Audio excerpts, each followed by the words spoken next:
Hi, everybody. Welcome. I am Vivi Magic, and I'm here today with my good friend, fellow woman of Vivi, Grebflow, aka Grebs. And we just are coming off a high from 2 weeks ago. We had a personalized tour with Morgane Kiesling at Walt Disney Studios. And if you guys are familiar with her, she is the art director and sort of the lead creator behind a lot of I think all of the Disney NFTs that we have on the Veve app. So we're huge fans of hers, and for her to reach out and take the time to give us a tour, and we had lunch and just an awesome day. It was everything. So we're here today to kind of share our experience. So Grebs, thank you so much for doing this with me. It's so much easier to talk through it with somebody else, not just by myself. And it was like drinking out of a fire hose that entire day. She just has such a wealth of knowledge. And so I feel like I'm going to miss so much. So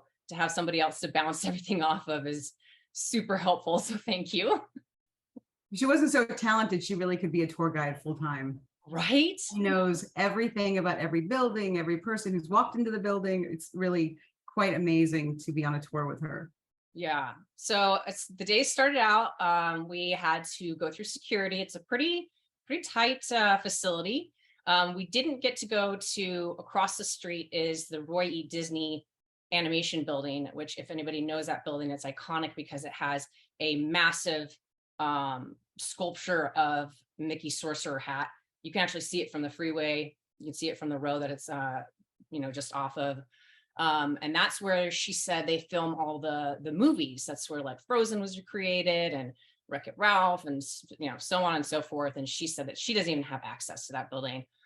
So that's like top secret. But to see that hat and how iconic that hat is, and it, I was telling you earlier, it sort of reminds me of why that hat was put on the app, I think, is it's so symbolic of Disney company, and animation. Sure.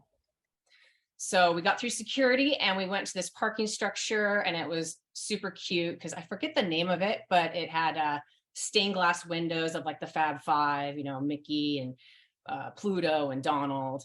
And then we met her just outside there.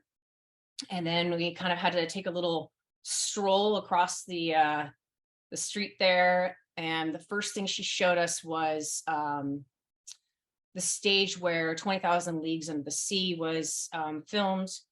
So that's really cool. That's a super old film and iconic. And then we went to what was that building called? Did you remember the name of the old building? I don't know. It's like in the old Hollywood times when folks would come in and pitch their movies, and it was like those little they're not cabanas, but for lack of a better word, kind of like little cabana, a string of buildings where Walt Disney would have his office and like a row of them, a row of outside offices, access from the outside. It wasn't a big building. Right. And I am going to, both of us probably are going to refer to our notes a lot because, like I said, she had so much information that it's like, I couldn't keep it all inside. And thankfully we were able to, record a lot of what happened over audio. So we have a lot of notes to go through. But yeah, so the old building, she said, was a recreation of what the first original studio buildings looked like.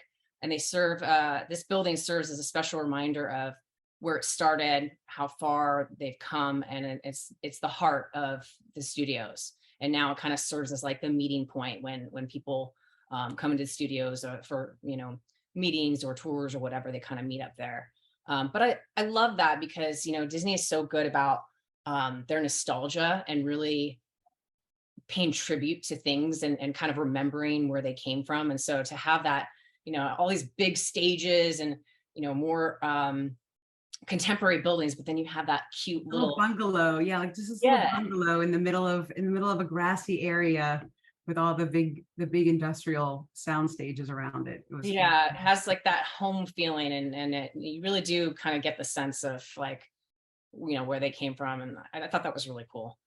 So from there we decided to have lunch at their commissary, which was really cool for multiple reasons. But directly across was the stage where Mary Poppins was filmed. And I got this shirt there. It's one of my favorite Disney films. And just hearing her talk about it was so cool because she was saying like, can you imagine like coming here on your work day for lunch and Julie Andrews and Dick Van Dyke just are strolling by going to work inside the studio, just like, oh, mind blowing. And she had cool stories too that what was she saying, that like Dick Van Dyke used to come to her high school, he would just like show up. Did you hear her say that part? Oh yeah, I'm trying to remember her Dick Van Dyke story, but yeah, no, I can't help you on it. She You have said the audio. she said it was funny because I don't remember her age at the time, what like if she was in grade school or high school, but it's like Oh, but nobody she knew who he was, and nobody and else knew who he nobody else was. she was like, oh my But even God. when you're young, don't you know that that's Bert?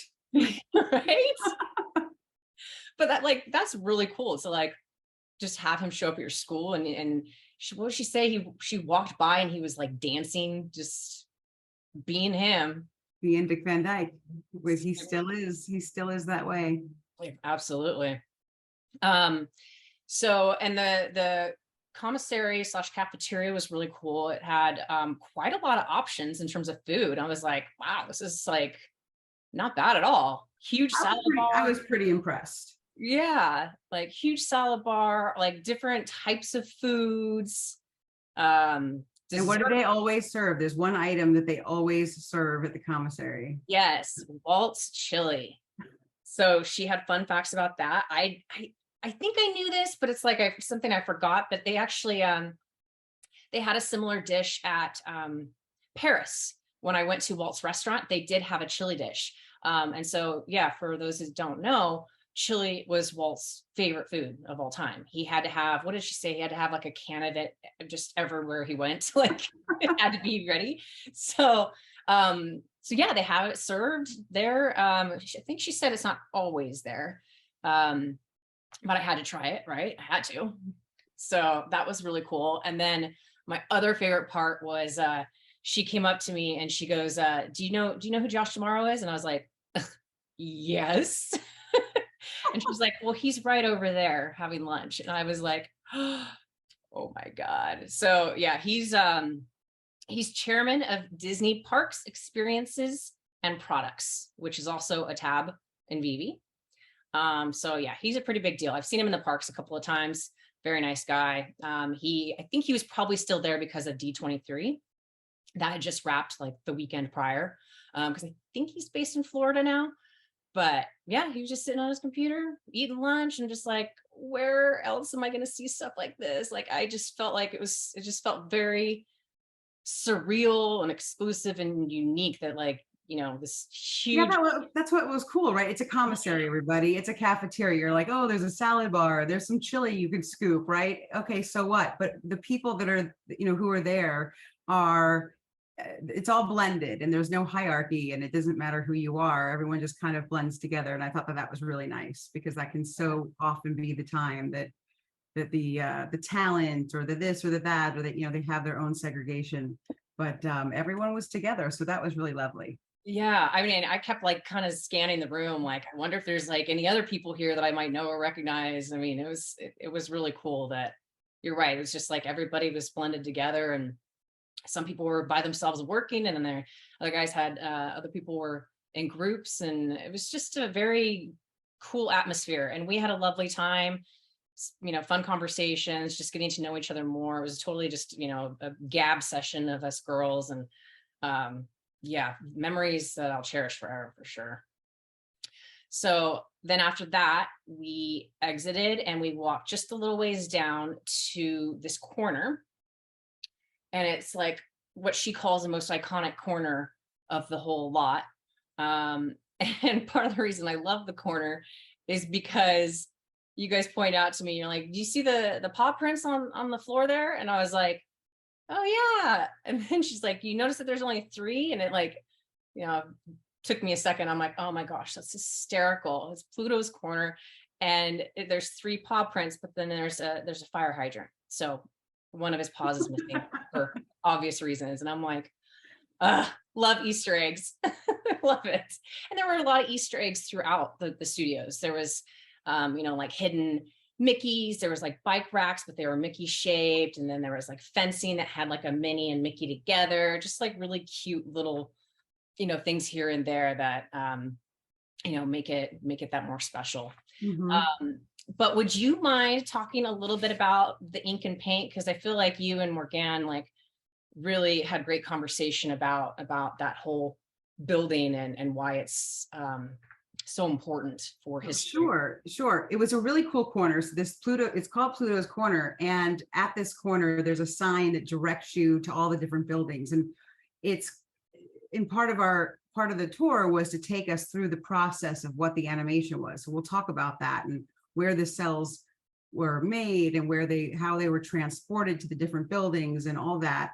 But she talks about it being part of the feminist movement of women in animation because women were only allowed in one of the animation buildings, and they were only allowed in ink and paint because, in fact, there's a book I haven't looked up the book yet, but there's a book called Ink and Paint about these women. So they weren't allowed to be creative leaders inside animation when everything was being hand drawn. They were only allowed to paint in like basically color by numbers. And so once the cells were brought to the women, they were just told, these are the colors, this is what the palette is, and you get to fill it in. Kind of like the secretaries of animation, if you will. But if you were a woman hired by Walt Disney, you weren't allowed to design the characters, the costumes, any of the backgrounds, layouts, and compositions. You were only allowed to paint. So it's kind of humiliating and demoralizing. And we would all like to say that things are so much better. A lot of progress has been made, and there's a lot more work to be done still. So it's good to know that someone like Morgan, who is such a champion for women in the space, and we got to meet one of her coworkers. I think she was finishing up an internship, her contract was up, and she's trying to find a safe place for her to land after this. She's a really, really talented creator. So it's nice to know that a friend of women is so high up there in animation over at Disney. So that's what that corner was. And the ink and paint, it'll come up again later when we're talking, because we got to kind of go through the whole process of how things got animated. And they had a voice of their own. You'll hear some special things that they were a part of. Yeah, and she also talked about a couple of her favorite women in Disney history, Mary Blair and Harriet Burns, because they helped pave the way for women to have more integral parts in the company. And they spoke up. Yeah, they spoke up and they said, no, like, we're talented and you're going to listen to our ideas. And so they were innovators. And I think Mary Blair, maybe both of them. Then the next part we're going to talk about, she's got her hands cemented as part of history, which is amazing. Yeah, so then after that we went to the executive headquarters building, and that's a really cool building because on the top it's massive, and on the top it has the seven dwarfs, and they're, I think they're holding up, yeah, they're kind of embedded in the fresco, right? And towards the top of the building, but they're enormous. I mean, how many feet would you? Oh gosh, I don't even know. They're 25 feet tall, or they're enormous up there. Right. And so that building houses all the chair people and executives for Walt Disney. They all have offices there. I think she said even if they're in Florida, they still have an office there. And there's a really cool restaurant in the building that I didn't know existed, and it's pretty exclusive. And she said that she's eaten there once. I think she had another. Yeah, she's got one coming up. Yeah, so that's really cool. I mean, that's the Rotunda.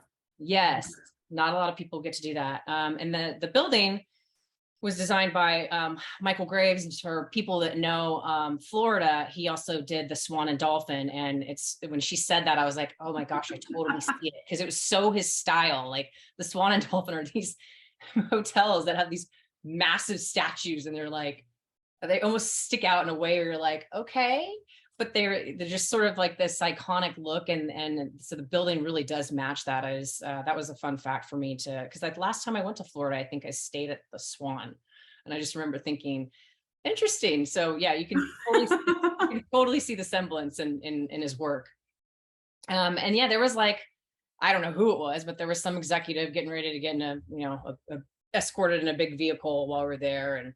And so that was kind of cool. But we didn't go into the building. We spent most of our time there in that courtyard. And the courtyard is where the partner statue is. So that was really, really cool to see. We'll talk about that in just a minute. But yeah, the handprints. Do you want to talk about the handprints a little bit? Oh yeah, so this courtyard across the street from the executive building, it has all the handprints of the recipients of the Disney Legends Award. So, you know, I would say 90% of them, Morgan's able to just walk through and say, this is this, and he did this and he did that. So I did take notes on some of the ones that she pointed out.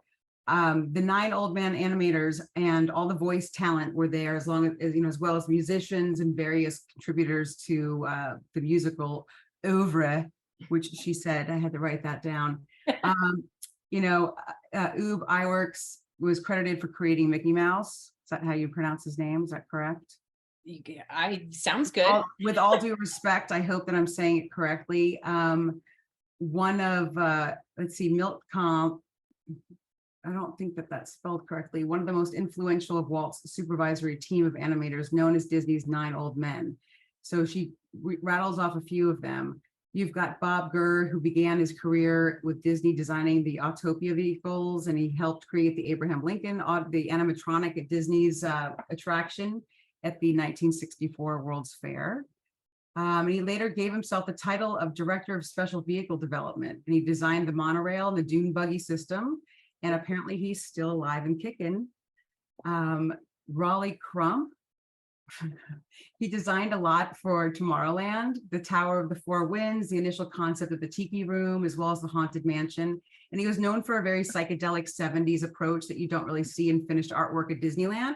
But the reason the way things look the way they do is because he did all the visual development, and he was like a pioneer of concept art. Alice Davis, and I think we mentioned a couple of the other ladies above. She was married to Mark Davis, who is Morgan's favorite Disney artist of all time. Mark did all the character design for Sleeping Beauty and created Cruella and Pirates.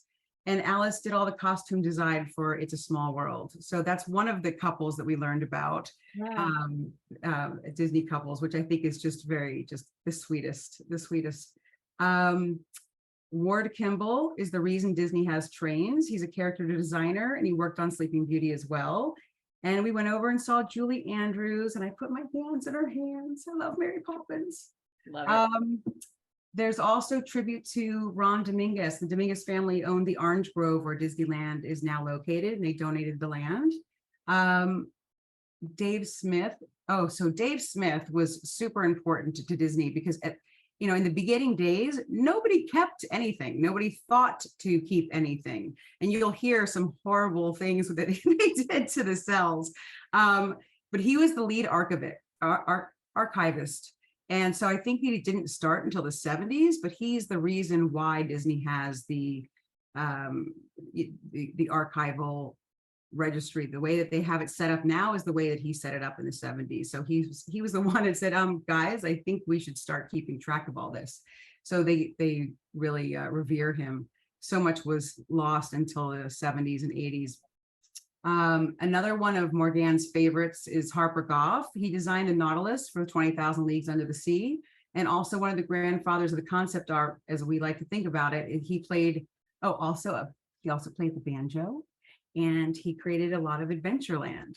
It's really cool to hear about these artists and like to hear about what their hobbies are, and what parts of the park they touched. And you can see the differences in the art design and the concepts. Like, right, you're talking about like the Haunted Mansion and the psychedelics and that kind of a thing. And then you're looking at Adventureland and the Tiki Room. And so that was really cool. And then, so there's this big courtyard, and it's pretty open in the center. There's tables that people can come and sit there. And there are these columns that surround them. And that's where all these hands are. So you can visualize it. And then at the end of the courtyard stands the fifth. Take it away. Yes, the partner statue. So it's the only one that is not within a park. The other four are in Disney parks. And it's also, and I'm kind of kicking myself now, but I felt like it's so disrespectful to do it. But it's the only Why one that didn't you we can, wrap our hands around him I and know take I should have like pictures? hugged him, but it's the only one you can actually touch. You can walk up and touch it. All the others are, on podiums and there's, fenced around and whatever. So it's like I was itching to, but I'm like, I feel like, is that disrespectful if I touch him? I don't know. So now I kind of wish I had even just a little bit to say I've touched a partner statue.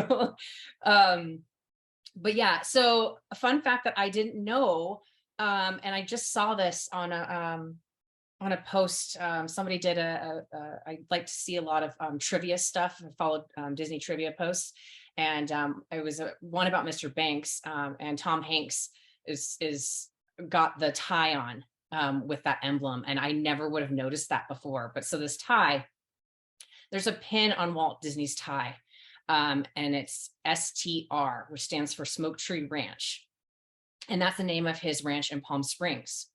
Fun fact, Morgan named her house Oak Tree Ranch in his honor, to be sort of symbolic and similar. And then, so you can't really get close enough to see it at these other partner statues, but they all have it, and it's definitely, prominent. So it was really cool to see that, and it was really important to him, and he insisted that he would have that on his official portrait because it represents his life's work. So that was really interesting. And yeah, so, I got, my phone wasn't working at the time. So I used your partner statue so I could get an AR photo, because that was now the 4 out of 5, the partner statues that I've visited. So that was really cool. But yeah, it was, I'd love to know a little bit more the reasoning of why he's placed there specifically, but it is really cool.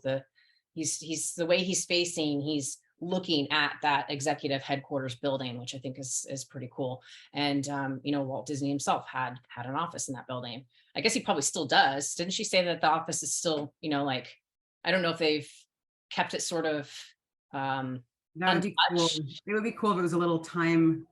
Yeah, like capsulized Time almost. Yeah. capsule, yeah. Should have asked Yeah, that. that's a really good point, because the executive building stands and then there's this courtyard here. So it comes this way and the partner statue is at the end facing, and I'm sure that the executives can get a nice view of the partner statue Oh, that's cool. Yeah. from Yeah. up above. And then just over to the left was the animation building, which now was, so most of the studios itself now is offices and legal and the non-fun stuff. There is a room in the animation building where it said voiceovers. So there is still some, filming and work being done there. But for the most part, I was surprised to know that the studios is, housing of offices. Smaller studios. Yeah, there's offices and other studios there, and Yeah. not necessarily Disney even.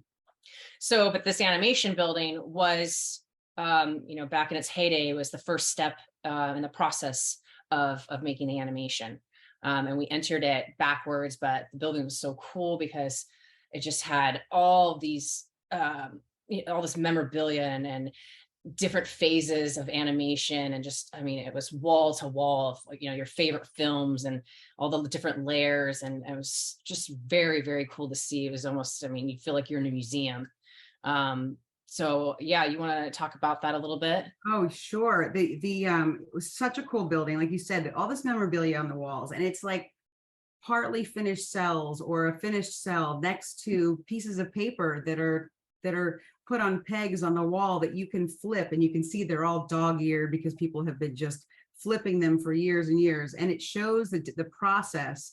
And she was explaining to us about how, like, here's the process, and you'd have a rough draft of a frame, and then you'd pull up the next picture, and it would be more or less what it should really look like. But then there were artists that would make these frames, and then there were the in-betweener artists that would have to make all of the pictures and figure out how to make that movement from the first photo to the first drawing to the next drawing. And she said that there were 24 drawings per second of every animation, which just is like, yeah, every second, right? And you've got films that are, it's ridiculous. So yeah, we walked into the building backwards. So we saw finished cells, and then we saw the work on the pegs. And just it was super special to be with Morgane, because she really was born to work for Disney, Oh my gosh. right? So, even back when she was with her now husband, who her then boyfriend took her to a Disney event, and they were in this building, and she remembered standing in front of one of these cells, and this was a huge cell that was on the wall from Peter Pan. And she remembered standing there thinking like, oh my God, I really want to do this. This is what I want to do for a living. And then fast forward, when she's landed a job and she has to prove her salt, she had to expand. One of her projects was to take one of those cells and then expand the cell out to such an extent that no one could tell where the artistry changed. You had to be able to prove that you could create in that same fashion, in that same style. And it was those cells that she stood in front of when she was fantasizing about working there that was her project. Isn't that amazing? Really cool anecdotes. It was very, very special to be there for that. So when yeah. I think about it too, like I every person has their own sort of handwriting, right? And so like, I'm not an artist, but to like, I couldn't write your name the way you write it. And to be able to do an art rendering or painting or drawing in somebody else's style, like the amount of talent and meticulousness that takes is crazy, so crazy. And she actually shared that picture one day on Instagram, and I remember looking at it and being like, that literally looks like a screen grab from the film. I mean, it's just so impressive. Yeah, really, really neat. And then, so from there, and then let's talk about that other little anecdote about Snow White. Oh, so sometimes we get a little salty about how women have been treated in the past. And this is just such a lovely anecdote about the women over at Ink and Paint. So you remember that they were only allowed to paint by numbers, because that's all that they were able to do. Permitted to do. And I think that at some point, the gentleman who they thought that they understood what a woman looked like with makeup, and they created all the Snow White cells, and off they went to Ink and Paint to be colored in, and the women saw it and they thought, oh my gosh, she looks like a corpse. Like, no, this is terrible. And the rosy cheeks that Snow White is known for is attributed to the women of Ink and Paint. One of the women took out her rouge from her bag and applied real makeup on the cheeks of Snow White. Now, if you know that there's 24 drawings for every second of animation, this wasn't that they could just draw little cheeks on Snow White. They had to do that for every single one of the cells, and the women stayed and very lovingly applied the makeup to Snow White to make her look the rosy cheeked way that we all know. So that was a really cool piece of history. And then what did I never knew. And what did they do to all the cells? So after the movies were made and after they were finished filming, we got to go downstairs. There are these tunnels that exist underneath the building. I don't want to step over you. You want to tell the tunnel story? Oh, sure. So I think I took a picture of what does she call it? The cruise ship stairs or something? Yeah, they're enormous. Like if you're on a cruise ship and you're going down, there are these enormous flight of steps. They're very wide. Yeah, and so we were not allowed to. That was one of the only places that she's like, you cannot film here. So I don't have video of it, but it was quite the sight. So let me find my notes on that actually. So the cells were really sensitive, and they kept them down there because it was dark and I assume the right temperatures and everything, but this was they wouldn't take them outside, like, so all these buildings were separated, right? So you couldn't leave the animation building and walk them over to Ink and Paint, for instance, because as soon as they went outside or they had the sunlight hit them, they would get really brittle and they would dissolve pretty much. So they would take them underground, these tunnels, and then pop up at Ink and Paint and say, you may paint by number now. And that's how they got there. tunnels were cool looking though. I mean, you almost felt like you were like, I don't know, like in a subway system in New York City or something. Like it definitely had that vibe. But so they were then put here in this alleyway, I guess you could call it. And this was before they had archives. And so instead of preserving them or, keeping them for memory's sake, they would, this tunnel had sort of this slope, and they would sit on it on the cells, and they would ride them down the tunnel. They would sled them. They would slip and slide. They would line them all up and just go sliding down this tunnel hallway, and just grinding them into cement. And so they were destroyed, and so all that history is gone. It's history. And but it was cool because you look down this long dark hallway, and you can see all the lines of where they sat and rode them down. I'm like, why? But cool now. I mean, it's still like a part of history. It sucks that they're all destroyed, but yeah, just line all the way down. So that's also was really, really cool to see, just because that's when are you going to be able to peep that?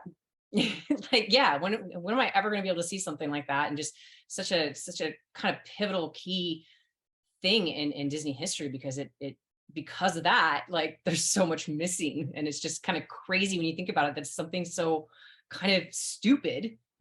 Right now we're like, oh, what a sin, how could that have happened? And they didn't think anything of it. They probably thought we've been working our tails off and they're blowing off steam. I'm sure that there were some beers involved, and they were playing, because hundreds of thousands of these cells that were so painstakingly crafted.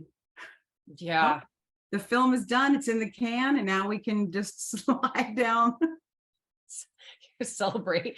And then the other cool fact about the animation building is that in the center, it's this very, very long building, and in the center is my favorite, Steamboat Willie. So I took a picture of us with our feet surrounding him, and I'm telling you, Disney has their key characters and key things that they pay tribute to, and keep sort of what's the word, moralized.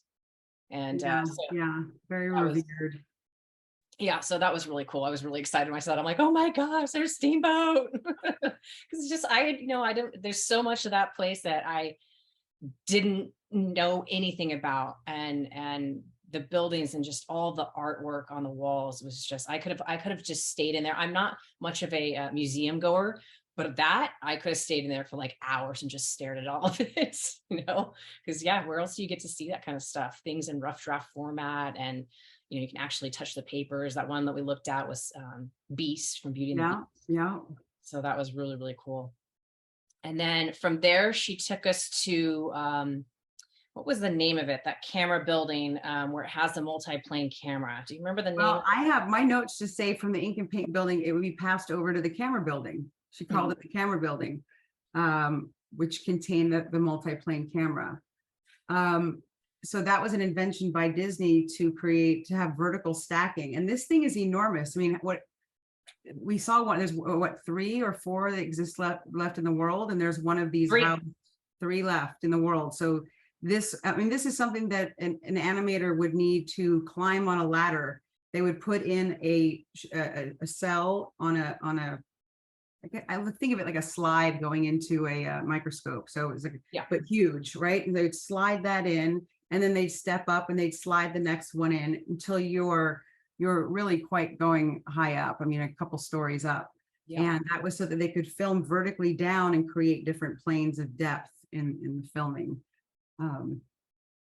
That was an amazing building as well, because right by the camera itself, along the wall that was opposite, were photos of it being used, and Disney himself standing there next to one of these cameras, I think he was holding an Alice cell in his hand.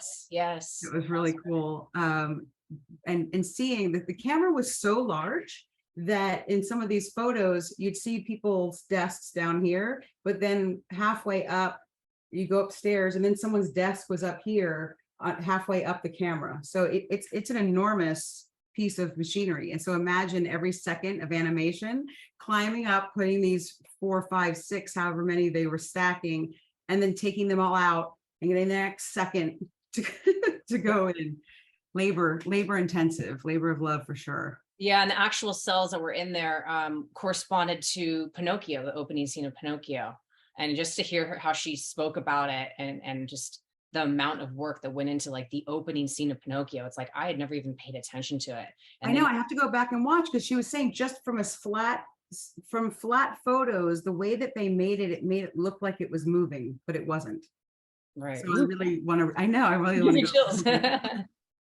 Yeah, so that was really cool. I mean, to see something that there's only now 3 in existence, I mean, that's certainly a piece of history. And yeah, that was amazing. Yeah, and I was kind of lamenting the demise of that kind of process, because just in awe of how it is very labor intensive. And it was kind of like, yeah, you can do that on your iPad now. Like, it's just nuts. I know, it's crazy to think of how far we come, and like just all the wealth of information that she told us about how these films were created and how much work went into every single frame. I just never even knew it was that difficult. And so it's like gives you this even more appreciation. I mean, I can't even imagine how long these films must have taken to create. It's crazy. Quickly to destroy. Yeah.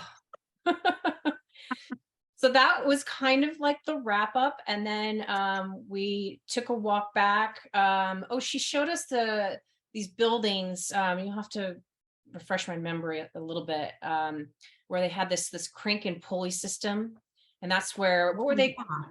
Yeah. And so if you're working inside, excuse me, from the outside, you could see these, it looked like awnings, but there were these strings and you could see the cranks. It wasn't string, I guess it was like metal. And so from inside, they could crank and they could control the amount of sunlight that was coming into the room, depending on what stage of animation they were in, because the cells were so delicate. So they created, and it looks pretty, yeah,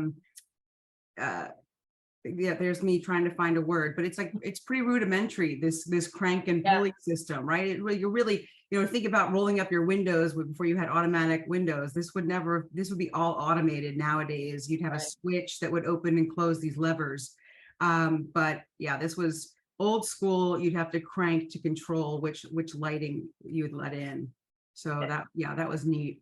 Yeah, and that's something I love too. Like that's just another thing where it's like they could have gotten rid of them. Like there's no purpose for them now, but the fact that they still have it, like they're keeping so much of that history, even just the physical buildings themselves, they're sort of now like maintaining that history. I guess they learned their lesson in terms of the archive process. So like keep the awnings, keep it all. That's right. Yeah, maybe Dave Smith had a talking to somebody and said, we're trying to save things, please stop destroying everything. So then she walked us to on our way to the gift shop. We sort of stopped in this area and just chit-chatted some more. And you want to talk about the other couple that she told us about that was so cute? Oh, fun fact. I know, I loved all the fun facts. Camille Dixon and Bill Rogers are married, and Camille Dixon is the voice of California Adventure, and her husband Bill Rogers is the voice of Disneyland. So they get to do all the announcements when the park is closing and all the things that you hear all the time when you're there. Magic. They were radio DJs for classical music, and Morgan is lucky enough to know them and said that they're just delightful and really lovely couple. When they do all their recordings at home at their home studio, they can do like Disneyland is now closing. It's so precious. I can't handle it. Right? Stories. It's so stinking cute. So yeah, then we went to the gift shop, and it's like one of the only Disney stores left in existence because they're all closing or have closed. And part of it is sort of like a more traditional store, and then another part is employee exclusive merchandise. And so we spent our time over there. I'm like, why am I even walking around this other part? I can get that anywhere. Why are you over here? Let's go back where the stuff is employee studios.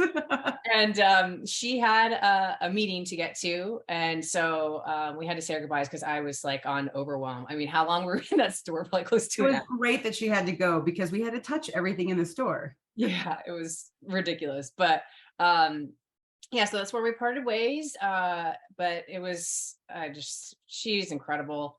And I'm still like overwhelmed for how much knowledge she has, how much she shared with us, taking the time to do that tour. And you could tell she just like lives for it. Like she's so incredibly passionate. She does. And she's so incredibly busy and so gracious to take that time with us. And I do hope she knows how special it was to us. I think she knows. But she's an incredible human. She really is. Yeah, yeah. I'm such a even more of a fan. Like I feel like, I've had a couple interactions with her in person, and it just like every time, like, could I love you anymore? I guess I Yeah, can. yeah, she's really neat. She's neat. Yeah. So I'll show a couple of things that I got because it's fun. So I got a water bottle that says Disney Company. I got some postcards. One of the things I do with my channel is I will do like a contest or something. So I'm going to give out one of these postcards of the iconic water tower there. Yeah, super cool. And then I got a Steamboat Willie shirt. Look at that, so cute. And then this one is really cool because it now corresponds. I don't had this dropped already, this last golden moments when we went. I think so. I don't remember. Anyways, there's the D. There's the D. So you can find it places, guys. And then it says the Walt Disney Company on the back. And then my favorite, which I didn't need this, but I couldn't. Right. I could not. How could you not? First of all, here's the cute little tags that say Employee Center. Is this big jacket, because in California it gets so cold, right? So cold. But I mean, it's everything. It's everything. It's actually really nice quality too. But yeah, I had to get that. And I'm one of those that I love getting mementos when I go places and stuff to remember. Like it always ties me back. So yeah, those are definitely things that I will cherish forever from a very, very special day. So yeah, I'm so glad that you were able to come with me and help me with the recording and everything. It was so fun. Yeah. You know what? And it was Magic's idea. She's like, I can't record and take photos or this or that. So I recorded, she took photos, and thank goodness we did. You saw how much we were reading off of our notes. I mean, Morgane it's like taking a sip from a fire hose, her information. So had we not been able to kind of go back and listen to what her stories were and the anecdotes, I don't know how this would have gone. Yeah, exactly. Just even like 5 minutes in, I remember thinking, I'm so glad that you're recording this because I can't. And there was a lot of technical speak too. And like, I don't know anything about animation. Like the stuff she was saying, I'm like, there's no way I'm going to be able to remember this. Mm-hmm. But yeah, again, to hear her passion, and I mean, it's like she had a smile on the whole time she's talking. It's just, she loves it so much. And yeah, I share it with us because we didn't know the technical. And so she was able, like, we didn't want her not to say the technical. So we really learned a lot of how the animation process worked then and how it's changed now. And just, learning the process of art. I've learned through veve and meeting these artists that I really love the process. I love artists showing how the art's created. Absolutely. Yeah. I just remember my mind, and still is, my mind was just blown by just the wealth of knowledge and information that she shared with us. So yeah, I wanted to share it with the community because if you're like us and a fan of Morgane, to hear some of this stuff, I think is really special. And it makes me feel closer to my collectibles because I feel like I have a deeper appreciation for them now, knowing her more, knowing more about animation history, Disney history. It's a lovely tie. So I'm happy I could share it with everybody. So thank you so much. This was really fun. And then we got to hang out afterwards and sort of decompress and hang out. And again, I just have found such family with veve, and I'm really grateful for all the connections and friendships I'm making along the way. So me too. It's a super, super special day. And I had a great time with you afterwards too. We had a great time. So what a good day. All right. Well, we'll probably see each other, if not sooner, at Anaheim, right? For sure. Yeah. Very exciting. All righty. Well, thank you again and take care. Thanks for having me. Bye. Bye.